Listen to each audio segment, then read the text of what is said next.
Bonjour, mon nom est Justine Marcotte. Dans cette courte vidéo, je vous présente les résultats de mon projet de recherche réalisé dans le cadre de mes études à l'Université Laval.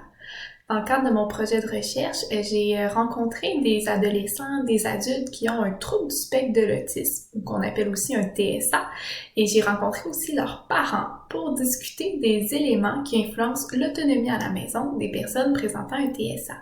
Donc, je suis allée à la maison des participants.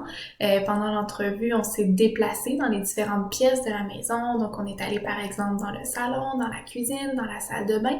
Puis, dans chacune des pièces, on a parlé des éléments de l'environnement qui vont influencer l'autonomie à la maison de la personne ayant un trouble du spectre de l'autisme. Donc, dans cette vidéo, je vous présente les résultats des entrevues. Donc, les entrevues ont permis d'identifier des éléments à réunir pour créer un environnement résidentiel qui va être favorable à l'autonomie à la maison. D'abord, il faut que l'environnement corresponde aux besoins de la personne. C'est-à-dire que l'environnement doit être prévisible, donc on doit limiter le plus possible les changements dans l'environnement. Par exemple, en ne changeant pas trop souvent la décoration ou en ne changeant pas les meubles de place. C'est un environnement aussi dans lequel on va avoir du soutien visuel, donc par exemple pour rappeler à la personne c'est quoi les prochaines activités qui s'en viennent dans son horaire ou lui rappeler comment faire certaines activités.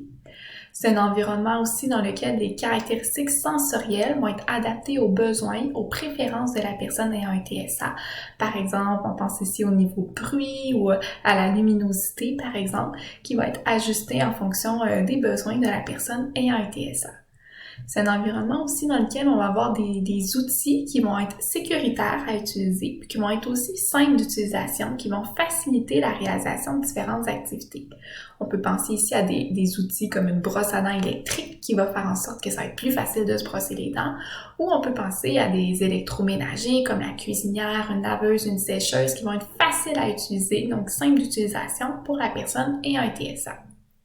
Évidemment, cet environnement-là, il est à négocier avec les autres personnes avec qui on habite. Donc, parfois, c'est pas possible de le placer comme la personne ayant un TSA le voudrait. Donc, ça peut être, par exemple, irritant pour les autres personnes avec qui elle habite de ne pas pouvoir changer les meubles de place, par exemple. Puis, c'est un environnement qui est à négocier en fonction des possibilités. Donc, parfois, les électroménagers qui sont en place peuvent être difficiles à utiliser ou plus compliqués à utiliser. Puis, c'est pas nécessairement possible de les modifier ou de changer là, ces électroménagers-là. Un autre élément qui a été identifié, c'est le soutien donné par les parents. Donc, les parents peuvent, par exemple, demander à la personne ayant un TSA de faire de plus en plus d'activités. Donc, lui demander de commencer à faire son lavage ou de commencer à faire davantage de repas à la maison. Les parents peuvent aussi expliquer à la personne ayant un TSA comment faire ces différentes activités-là. Donc, ce sont des personnes qui connaissent bien la personne ayant un TSA, qui connaissent ses forces, qui connaissent ses défis aussi. Donc, elles sont en mesure de mettre différentes stratégies pour bien les aider dans leur autonomie. Souvent, ce sont des personnes qui vont aussi avoir la responsabilité ou le rôle de rappeler à la personne ayant un TSA comment faire ces activités ou lui rappeler de les faire, donc lui rappeler qu'il serait temps, par exemple, de laver la salle de bain.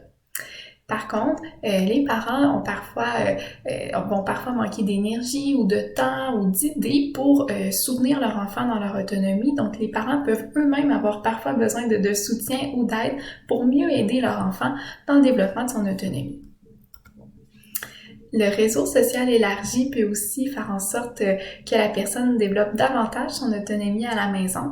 Donc, on pense ici à ses collègues de travail ou à ses amis, à ses grands-parents, ses cousins, ses cousines, ses oncles, ses tantes, qui peuvent apprendre à la personne ayant un TSA comment réaliser certaines activités ou les réaliser avec elle. Par exemple, cuisiner avec cette personne-là ou faire une activité avec elle dans la communauté, aller faire des courses, des achats à l'épicerie ou aller manger au restaurant avec la personne. Par contre, c'est difficile pour ce réseau social-là d'être vraiment aidant s'ils comprennent mal c'est quoi le TSA ou c'est quoi les forces puis les défis de la personne ayant un TSA. Puis un autre aspect à mentionner, c'est que ça peut être difficile pour les personnes ayant un TSA de se faire puis de maintenir des amitiés dans le temps, surtout une fois que l'école est terminée puis qu'elles ne voient plus de personnes de leur âge sur une base quotidienne.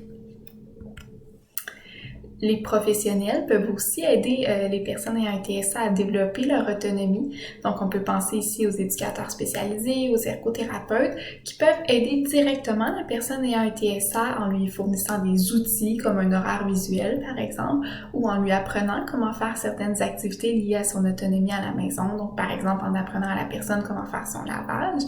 Mais les professionnels peuvent aussi aider les parents à mieux soutenir leur enfant ayant un TSA dans le développement de son autonomie. Des indicateurs de temps clairs, ça serait un autre élément qui aiderait les personnes ayant un TSA à être plus autonomes à la maison. Donc, avoir un calendrier pour savoir, par exemple, c'est quoi les prochaines activités qui s'en viennent dans son horaire, ou avoir un horaire visuel pour savoir c'est quoi les tâches qui sont à faire dans la journée. Avoir des alarmes aussi programmées, par exemple, sur son cellulaire pour se souvenir de faire telle ou telle activité à tel moment précis. Les personnes ayant un TSA ont mentionné aimer avoir un indicateur clair, donc savoir précisément quand devoir faire une activité, mais quand même apprécier une certaine flexibilité. Par exemple, savoir qu'ils doivent préparer le repas avant que le parent revienne du travail.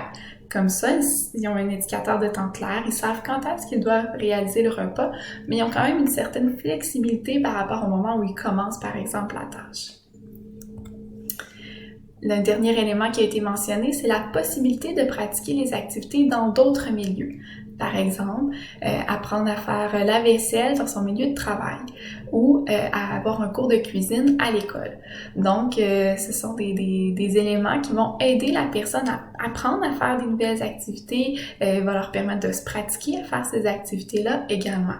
C'est cependant pas toujours suffisant pour que la personne commence à faire ces activités-là à la maison. Donc, même si elle a appris à faire une recette d'omelette à l'école, par exemple, ça veut pas dire qu'elle va instinctivement la faire à la maison par la suite, que ce soit parce que, par exemple, elle n'a pas la recette, donc ne sait pas nécessairement comment la faire une fois à la maison, ou parce que c'est pas les mêmes outils qui sont disponibles pour elle, ou simplement parce que c'est le parent qui continue de cuisiner puis qu'elle n'a pas l'espace finalement pour faire cette nouvelle tâche-là à la maison.